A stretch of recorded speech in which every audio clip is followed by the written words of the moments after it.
the black church and its failures.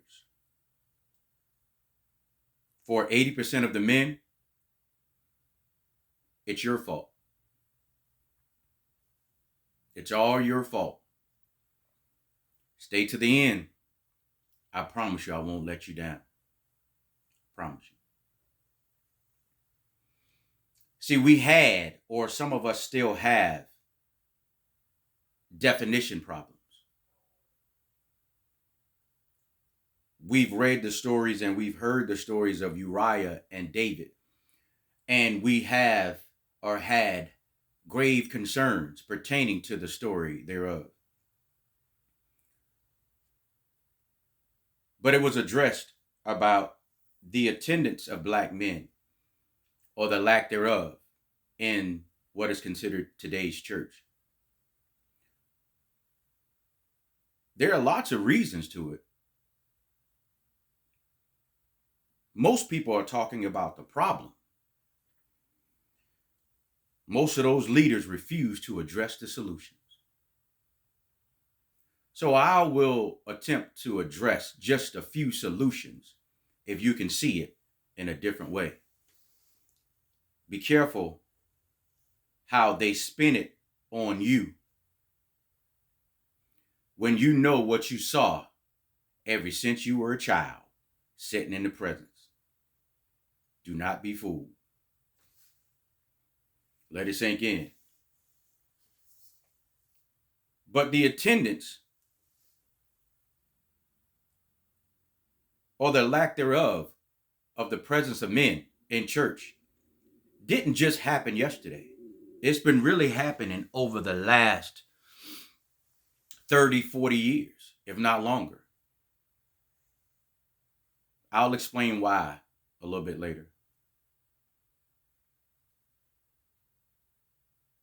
But there's been a power shift. And it was so strategically done. Even the ones that are still present there with zero authority, zero control, and zero dominance don't even realize that they've been spiritually reduced from a rightful place that they themselves are designed to stand. They have relinquished their control, their authority, and their power. And they fail to realize that their better halves are looking up to someone with that control, power, authority, and dominance. And that's why often you get overshadowed in your own home by saying what another man says. And everything that you say gets ignored. We have a definition problem. So Uriahs will continue to get up and go to work every day. Do everything that's required for them to do.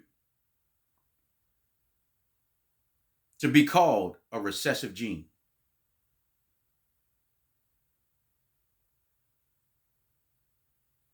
There's a reduction taking place. Men, you need to analyze whether it's you. That's the other 20% of men who still remain. The other 80%, we already know. The real value of the church is already written, and it's been established. The building rearranged the priorities of its value. When did it happen? Right up under our noses. But by definition, a recessive gene is a gene whose effect is masked by a dominant gene, meaning its trait only appears when an individual has two copies of the recessive, which means when somebody wants to move you out of your rightful place, they'll do anything to dominate you as that gene. They will reduce you as a gene.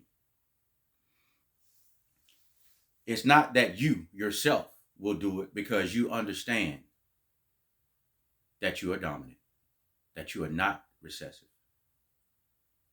That's a power struggle. That's control and authority and dominance from one man over another. That's also why it's called a kingdom and not a queendom.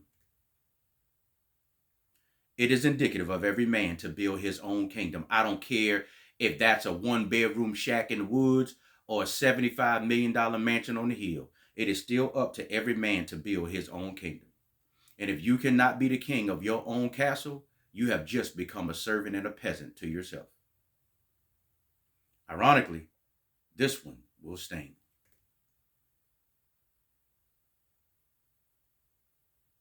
We as men just realize that when we're being institutionally insulted, whether we can use the big vernacular or not,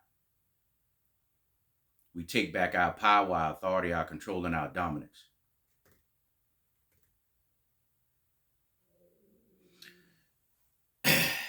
It may never change. But men, the 80% that left, gents, you are not the one to blame.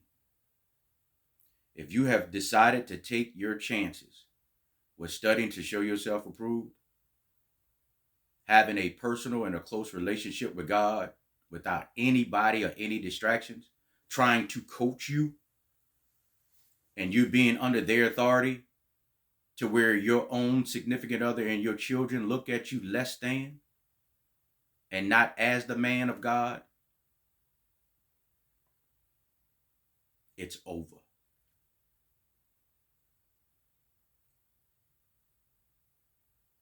You have fallen. You have failed. And you have made mistakes, just like any other man. But if one man can be lifted up from the earth, so can you.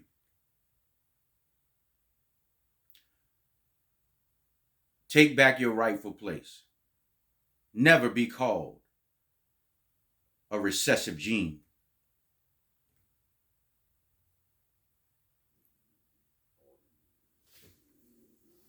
You're a Uriah. You're just fighting everybody else's battles while David slipped right through the back door. I'm only using this pretty much as a euphemism to try to illustrate something that was said. At the end of the day, we men have a rightful place to be with God. Don't let anybody else tell you different. If you choose to fall under the authority, under the power, under the control, and under the dominance of another man and or flesh, God can't fit in between that. Keep that in mind as we progress. Is this an all-out attack on churches? Absolutely not. I believe that there's some great churches out here. There's some beautiful churches out here doing the work. But you need to go back and study to make sure that you're prepared for what you may hear and see before you decide to join and permanently attend. If it ain't helping you build your kingdom, you might be putting your own bricks in somebody else's. That's why man must be conquered.